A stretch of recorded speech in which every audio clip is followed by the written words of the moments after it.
پچھلے دنوں جب پاکستان کے معروف گلوکار علی ظفر نے گلوکارہ لتا منگیشکر کی موت پر ان کی آواز میں پڑھی گئی یہ نعت مبارک پڑھ کر انہیں خراج عقیدت پیش کیا تو یادوں کے دریچے بھی کھل گئے۔ دنیا اسلام میں ایک ہندو گلوکارہ لتا جی کی پڑھی گئی یہ نعت آج بھی فضاؤں میں گونج رہی ہے۔ اس وقت کے عظیم موسیقار نے اپنے دور کی سب سے بڑی مسلمان گلوکارہ کو چھوڑ کر ایک غیر مسلم گلوکارہ سے یہ نعت کیوں گوائی؟ اس کی کہانی دلوں کو چھو لینے والی ہے۔ لتا جی نے یہ نعت مبارک 1960 میں فلم مغل اعظم کے لیے پڑھی تھی، لیکن جب ان پر موت کا وقت قریب آیا تو وہ یہ نعت مبارک کثرت سے پڑھا کرتی تھی۔ مغل اعظم کے لیے ایک ہندو گلوکارہ کو ہی کیوں منتخب کیا گیا؟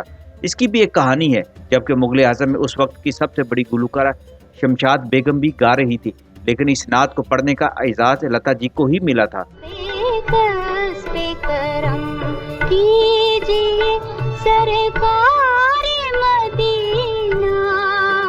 مغل اعظم کی فلم میں مدھو بالا پر فلمائے جانے والے گانے لتا جی نے گائے تھے۔ ان گانوں کی اپنی ایک الگ کہانی بھی ہے۔ اپنے دور کے مہنگے ترین سیٹ ان گانوں کو فلمانے کے لیے بنائے گئے تھے، جیسا کہ شیش محل تیار کرنے پر اس وقت کے 12 لاکھ روپے خرچ کر دیے گئے تھے۔ آج کے حساب سے یہ 12 کروڑ روپے سے زیادہ بنتے ہیں۔ اندازہ کیجئے وہ کیا دور تھا جب 1-2 لاکھ میں فلم بن جایا کرتی تھی، مگر ڈائریکٹر کے آصف ایسا جنونی اور مین آف پرفیکشن تھا کہ اس نے 2.5 کروڑ میں مغل اعظم بنائی، اور اس کے گانے کے لیے اس نے نوشاد کا انتخاب کیا تھا۔ بلکہ جب انہوں نے 1950 میں فلم بنانے کا ارادہ ظاہر کیا تو نوشاد کے گھر گئے اور اس کے پاؤں پکڑ لیے اور نوٹوں کی بوریاں بھی نوشاد کے پاس لے کر گئے تاکہ وہ مغل اعظم کے گانے تخلیق کریں۔ مغل اعظم فلم دراصل ان کے گانوں کی وجہ سے ہی پاپولر ہوئی۔ 14 سال کی محنت سے 1960 میں ریلیز ہونے والی شاہکار فلم مغل اعظم کی سحر انگیز موسیقی آج بھی اسی طرح مقبول ہے جس طرح اس وقت جب یہ فلم ریلیز ہوئی تھی، اور آج کی نسل بھی اس کے نغموں سے لطف اندوز ہوتی ہے۔ کہا جاتا ہے کہ فلم مغل اعظم کی موسیقی کے لیے ہدایت کار کے آصف جب نوشاد کے گھر ان سے ملنے گئے، وہ اس وقت ہارمونیم پر کچھ دھن تیار کر رہے تھے۔ اس وقت کے آصف نے 50,000 روپے کے نوٹوں کا بنڈل ہارمونیم پر پھینک دیا۔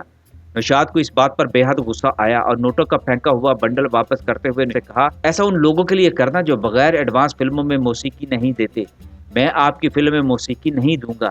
اس بارے میں ایک کہانی یہ بھی بیان کی جاتی ہے کہ کیا آصف نوشاد کا جواب سن کر پریشان ہو گیا اور ان کے پاؤں پکڑ لی اور کہا، میری خطا ایک بار معاف کر دیں۔ بولے کتنا معاوضہ چاہیے؟ نوشاد نے جان چھڑوانے کے لیے کہا 1 لاکھ روپیہ۔ اس وقت کا 1 لاکھ آج کے 1 کروڑ روپے سے زیادہ کا ہوگا۔ کیا آصف نے دوسرا بنڈل فوری منگوایا اور 1 لاکھ ان کے قدموں میں رکھ دیا اور کہا، فلم کے 12 گانے ہیں اور ایک نعت مبارک بھی ہے۔ یہ نعت مبارک اس فلم کی روح ہے اور میں چاہتا ہوں کہ آپ نعت مبارک کی کمپوزیشن ایسی کریں کہ قیامت تک یاد رکھی جائے۔ نوشاد نے کچھ لمحے سوچا، پھر 1 لاکھ کا بنڈل اٹھا کر آصف کو دیا اور کہا، میں اس نعت مبارک کے صدقے تمہاری فلم کے سارے گانوں کی طرزیں مفت بناؤں گا۔ کہا جاتا ہے کہ نوشاد صاحب نے اپنا وعدہ پورا کیا، لیکن کچھ یہ بھی کہتے ہیں کہ نوشاد نے 1 لاکھ روپیہ وصول کیا تھا مگر نعت مبارک کے پیسے نہیں لیے تھے۔ یہ نعت مبارک اس دور کے مشہور فلمی شاعر شکیل بدایونی نے لکھی تھی اور انہوں نے نعت مبارک کا معاوضہ وصول نہیں کیا تھا اور کہا تھا کہ یہ رقم میں صدقہ سمجھ کر آپ کو واپس دے رہا ہوں تاکہ روز قیامت میرا حساب لیا جائے تو یہ صدقہ میرے کام آئے۔ مغل اعظم میں ایک ٹھمری گانے کے لیے کے آصف نے استاد بڑے غلام علی کو 25,000 روپے دیے تھے، جبکہ اس دور میں محمد رفیع اور لتا جی 200 سے 300 روپے تک ایک گانے کا لیتے تھے، لیکن اس فلم کے موسیقار نے مفت گانوں کی طرزیں بنائیں۔ آپ کو مغل اعظم پر ہونے والے خرچے کے بارے میں بتاتے چلے کہ 1960 میں جب فلم 1 لاکھ روپے کی لاگت سے مکمل ہو جاتی تھی، مغل اعظم پر 2.5 کروڑ روپے لاگت آئی تھی۔ اس لیے کہ آصف اس فلم کے لیے ایک طویل عرصے تک بڑا فنانسر تلاش کرتے رہے اور بالآخر کئی لوگوں کے انکار کے بعد کے آصف نے ایک ایسے فنانسر کو مغل اعظم میں سرمایہ لگانے کے لیے راضی کر لیا جو فلم انڈسٹری کے بارے میں کچھ نہیں جانتے تھے۔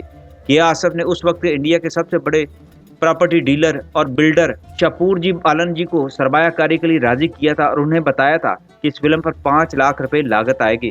شاپور جی نے کے آصف کو 5 لاکھ روپے دیتے ہوئے ایک شرط یہ بھی رکھی کہ فلم میں تم میرے ایک دوست کو بھی کردار دو گے۔